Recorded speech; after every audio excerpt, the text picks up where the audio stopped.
Hello, morning, afternoon, good evening. It's the time of the day where you might want to listen to what Jimmy, my dad, was writing from the news in 1999. And today we're on the 7th of February. My name's Kevin, I'm Jimmy's son. Jimmy passed away 2 or 3 years ago, but in 1999 he did a series of letters for every day of the year to sort of mark the switch over to the millennium.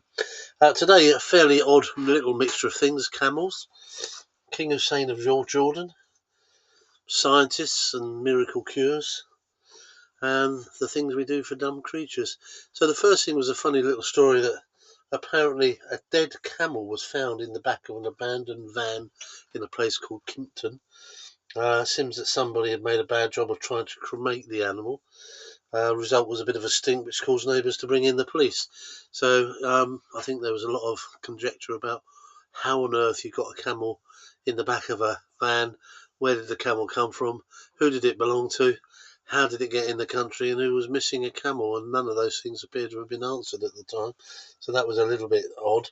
And the world, he said, particularly in the Arab world, was a sadder place today with the death of the morning from cancer of King Hussein of Jordan.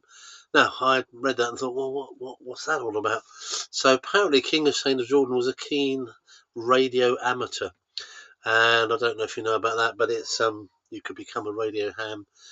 Probably not quite so much now. I think you can still be, but in the at that time you could actually study for courses. I think I might have mentioned it, and you could become a radio amateur. You'd have to buy the kit and the radios. But apparently King Hussein of Jordan was also a keen radio ham, so was able to converse with people, ordinary people. So and did so. I think Dad seemed to be that Dad maybe had a chat with him.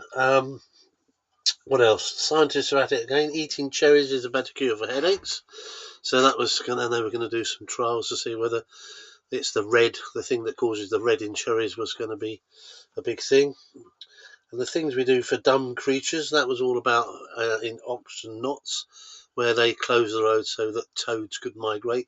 Not sure if my dad must have known that, but even locally here in Folkestone, we have a sort of annual migration of toads across a local road, and everyone has to be careful. I don't think they actually closed the road. In fact, what they did was they built like tunnels underneath the road so they could go through the tunnels, which is something, isn't it? And lastly, Mary Patterson was a psychic when she died nearly 8 years ago, so that would have been 1981, and she was buried with a phone so she could make contact with the living. Now, unfortunately, with no calls received, the phone line in Ohio has been cut off. I wonder who's been paying all the rental all this time, Dad was saying.